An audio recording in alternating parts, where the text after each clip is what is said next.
అమ్మ నాన్న బయటికి వెళ్ళినప్పుడు హౌస్లో వీళ్ళిద్దరే ఉంటారు. ఇద్దరు కలిసి టీవీ చూస్తూ ఉంటారు.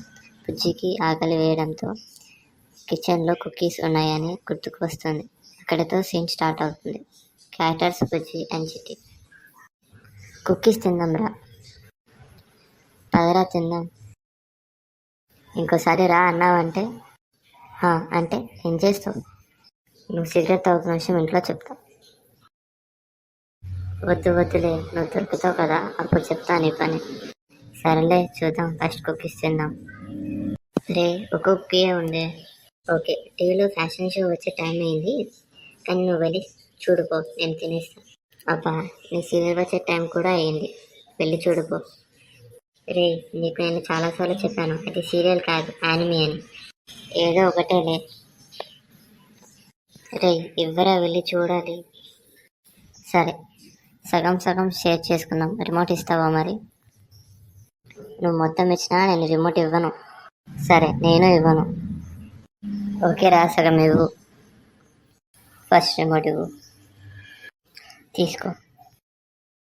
బుజ్జి ఆ రిమోట్ తీసుకొని టీవీలో ఫ్యాషన్ షో పెట్టుకొని ఆ కుక్కీని సగం తింటున్నట్టు యాక్టింగ్ చేస్తుంది.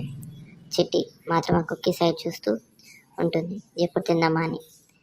అప్పుడు బుజ్జి కుక్కీ మొత్తం నీ నోట్లో పెట్టుకొని అప్పుడు చిట్టి చేతిపై కొట్టి లైట్గా ఏడుస్తుంది. ఫేస్ అమ్మ ఇంటికి రానివరా, నీ బండారం మొత్తం బయట పెడతా అని అప్పుడు అంటుంది. అరే తమ్ముడు, సిగరెట్ తాగుతా అంటే అమ్మ అస్సలు నమ్మదు. నువ్వు చెప్తే అస్సలుకే నమ్మదు. వద్దమ్మా రిమోట్ తీసుకో. సీరియస్ అదే, నేను అన్నీ పెట్టుకొని చూసుకో. అంత ఓవరాక్షన్ వద్దమ్మా. నువ్వు ఇంత చూసినా, ఎంత నన్ను బతిమలన్నా రేపు కల్లా నీకుంటే నమ్మతావు. ఎందుకు అలా మాట్లాడుతున్నావు? అమ్మ నేను ఇంట్లో నుంచి తన్నేస్తుంది కదా రేపు. జాలి. అంత పని ఎందుకులే అమ్మా, ఎలాగో నీ పెళ్ళి నేనే చేయాలిగా. ఆ ఫొటోస్ ఇచ్చేయమ్మా ప్లీజ్ అమ్మా, నా బుజ్జి చెల్లమ్మ. అంత వద్దులే కానీ ఒక కుకీస్ బాక్స్ తీసుకొని రా, వదిలేస్తా. పైసలు లేవు తల్లి, మీ అన్న అంత తబ్బునోడు కాదు, చాలా పేదవాడు. ఓవరాక్షన్ వద్దులే అన్నయ్య. ఈ ఫొటోస్ అమ్మది దగ్గర చూపించి అమ్మదర డబ్బులు తీసుకొని కుకీస్ కొనుక్కొని తింటా. నీకు అంత కష్టం ఎందుకు లేచెల్లమ్మా, నేనే డబ్బులు పెట్టి తీసుకొస్తా. కానీ ముందు ఫొటోస్ డిలీట్ చేయి.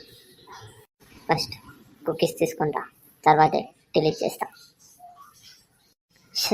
సగం కుకీస్తో అయిపోయేది, ఇప్పుడు బాక్స్ కుకీస్ తీసుకొని రావాలంటుంది. ఈ డబ్బులు ఇప్పుడు ఎవరిని అడగాలో ఏమో. దేవుడా,